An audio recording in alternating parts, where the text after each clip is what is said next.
পড়াও জানেন না, হ্যাঁ, লিখতেও জানেন না, পড়তেও পারেন না।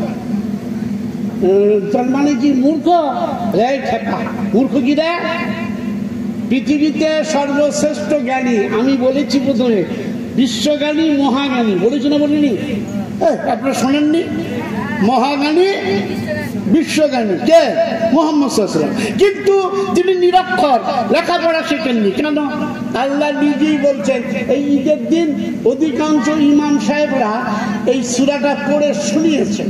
কেননা যারা দায় ছাড়া ছোট ছোট শুরু দিয়ে ছেড়ে দেয় ওদের কথা বাদ দেয়। কিন্তু যারা সত্যি ইমাম সাহেব, আমি আমার ইমাম সাহেবদেরকে বলেছি, এই বেতেরের নামাজ যখন পড়াবে তারাবির নামাজের শেষে এই খবরদার ইন্না তাইনার কুলু আল্লাহ এই দিয়ে চালালে চলবে না। রাসূলুল্লাহ সাল্লাল্লাহু আলাইহি ওয়াসাল্লাম প্রথম রাকাতে কি পড়েছেন? ওটা মাইক ম্যান যদি অমাইক হয় তাহলে তো সমস্যা। মাইক ম্যান যদি আপনাকে দিতে হবে না, আপনি দেবেন। আপনি মাইক চালাতে পারেন না, অমাইক মাইকটা মাইক ম্যান কই, সে করুক না। আরে ভাই আওয়াজ আসছে না নাকি আপনাদের কাছে?